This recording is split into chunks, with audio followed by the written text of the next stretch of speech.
We import FastAPI components for the web framework and form handling, HTML response and Jinja 2 templates for rendering pages, TF-IDF Vectorizer to convert questions into numerical vectors, Cosine_Similarity to measure how closely a query matches the knowledge base, and NumPy to find the best matching result.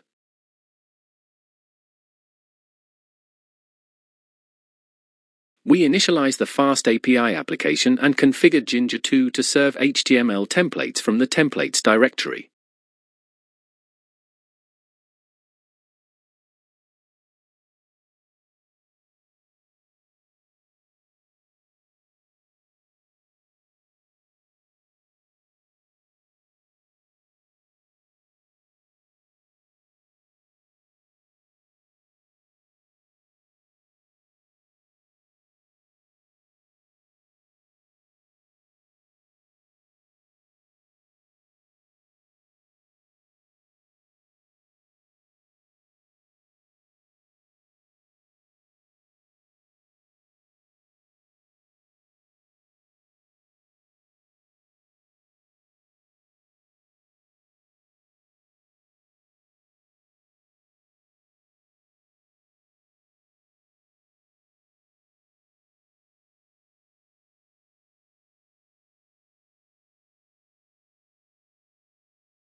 We define a local knowledge base as a list of question-answer dictionaries covering 5 core topics: Python, machine learning, FastAPI, neural networks, and deep learning that the tutor will match user queries against.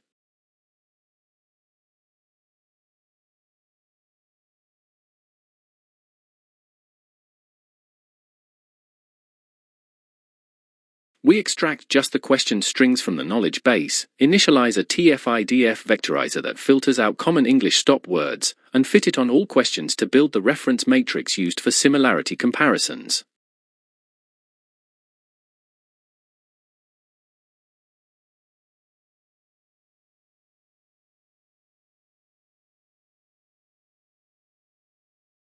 This async get route serves the homepage, rendering the tutor UI with an empty conversation history so the chat interface starts clean on first load.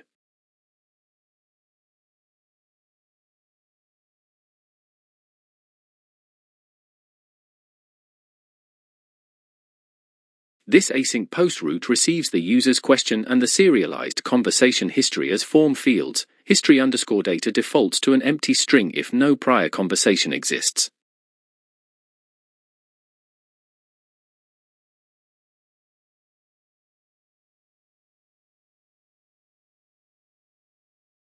We transform the user's question into a TF-IDF vector, calculate its cosine similarity against every question in the knowledge base matrix, and find the index of the closest matching entry.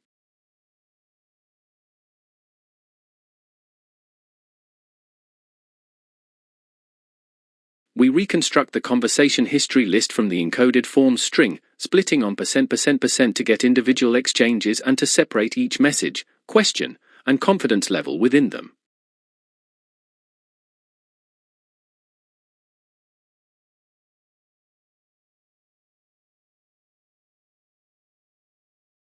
If the best match scores above our 25% confidence threshold, we return that knowledge base answer and format the similarity score as a readable percentage match label.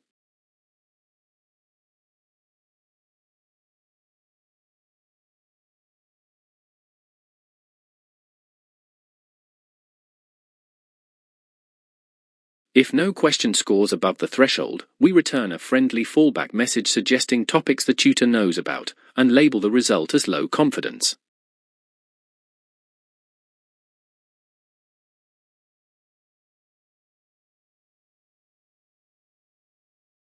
We append the latest exchange to the history list, then reserialize the entire conversation back into a single encoded string using %% and delimiters so it can be passed through a hidden form field on the next request.